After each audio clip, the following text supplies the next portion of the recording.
Well, that ended up being an exciting one. First half, certainly don't want to start the game the way we did in the first quarter. Proud of the guys and the way they battled back in the second quarter and got the lead at the halftime. A little frustrated with some things there in the second half. But a veteran coach once told me, don't ever forget to celebrate a win. So glad to get the win. Certainly hats off to Charleston Southern on playing a great ball game. And I'll tell you that the quarterback, and I asked him and the coach both. I said, "Where was that last week?" He looked like a completely different player, and he looked like a guy that can really make a lot of things happen with his arm and his legs. But very very impressed with the way they played tonight. They've got a chance if they can build on that to have a great year. But my main concern is us. We've got some things we obviously got to get corrected. Probably the biggest thing I got to get corrected is they need to listen to me and not everybody else. And I said it all week. I started with it on Tuesday with our meeting. But sometimes you have to get hit in the mouth before you listen. And so hopefully it was a great learning lesson for us.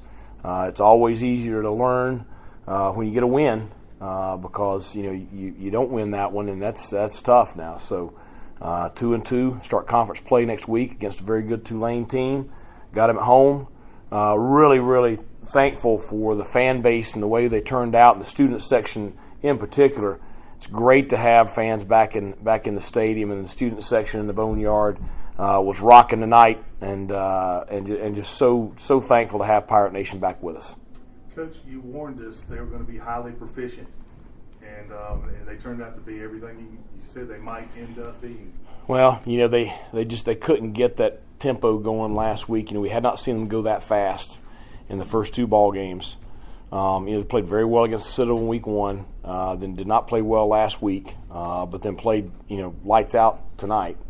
So I think it's a deal where when they're firing on all cylinders, they're a pretty potent offense. And I just, like I said, the quarterback made a lot of plays tonight. Coach Mitchell's had some big plays in several games. He's just a guy you got to keep giving the ball to, and he's going to break one. Yeah, I mean, if you give him a crease, he's going to make something happen.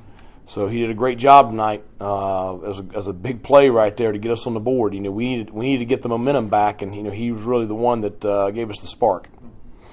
The Mason Garcia touchdown ended up being the go-ahead touchdown. Right. That play obviously was something you worked on this week. Right. Was that the right time to do it, or did you? Yeah, it's a red zone play, and it's one we worked on for a couple of weeks, and Mason executed it perfectly. Good job getting in the end zone right there. Coach, how frustrating is it you guys play so well for a quarter or two at a time, and maybe you can't string that full game together in the score? Very. There's a lot of things that are frustrating to me, but that's what we gotta do our jobs. We've got to get the things corrected. We've got to coach them. They've got to stay on the same page with us. When you got players that maybe start trying to think they know a little bit more than everybody else, and that's when you get in trouble, and that's frustrating. So we all got to be on the same page. Sitting at 2-2 now, do you feel like things are in front of you? Obviously, a huge game next week. I mean, right. Is kind of where you want to be, or everything's kind of left to be, I guess, in front of you? Well, I mean, you got two close wins. You got one extremely close loss, and another one that was a 13-point game, 14-point game. So 2-2 is better than some of the alternatives. I wish it was 3-1, but 2-2 going into conference play is a good start. Especially considering it is a challenging preseason schedule with some of the teams we've played. But big ball game next week, so we'll enjoy this one tonight, and then we got to start getting ready for Tulane tomorrow. Coach, a lot of these stats kind of jump out, but are some of the most concerning things third down conversions, penalties tonight? Very frustrated with the penalties. I mean, my teams have never been ones that have post-snap penalties, and that's just something that you can't have. It's self-inflicted. It's usually lack of discipline, and that's something that is something that's very serious to us. We talk about it all the time. Certainly had some composure issues right there tonight, and it comes from some selfishness, and so you got to fix it. You got to decide what's more important. You are the team, so we'll get those fixed.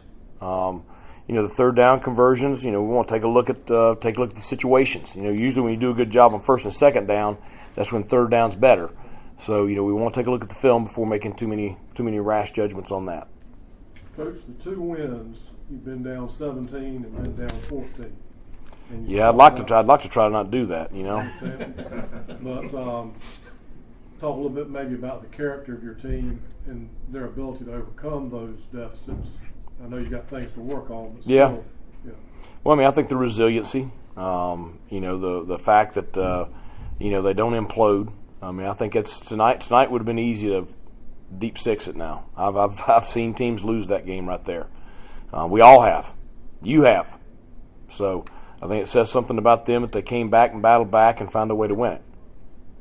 Coach, first game of the season without multiple turnovers by the defense. Would you characterize that more for how the defense was playing as a whole this game, or more about just how their offense was able to execute? I think their offense executed well. I think that we had some opportunities there. We got to make the play. There were some out there to be had. At least the big one, we made it count. Turned into 7 points immediately. I was going to ask about Jaquan. He just continues to make plays and they continue to throw at him. Well, are you surprised that he tests him? I say yes, but they still throw at him. That was a great call by Blake Harrell. We almost had a couple more, but a great call by Blake Harrell. Great play and execution by Jaquan, and made the most of it. This is the first game this year where you had more sacks than you allowed. Is that a positive step from the offensive line? Yeah, we should have had a bunch more too. He's a slippery little guy now. So. Do you know anything about the status on Elijah Morris? He's okay. He just had a cramp. Yeah. Thanks, Coach. Go ahead, Mark. I'm sorry. I didn't thought you were finished. Yeah. Go ahead. One of the things that was noticeable is the lack of targets to Shane Calhoun tonight after making a really good use of him last week. Well, it's you to a degree. You got to take what the defense gives you. Now we'll look at the film and see why that was, but certainly we want to get him the ball. But last week we had great matchups in the coverage that they were in, and they were shading heavily towards Tyler Snead. So they gave us a lot right there. So we need to take a look at the film and see what we could have done better. Thanks a lot, guys. Appreciate it.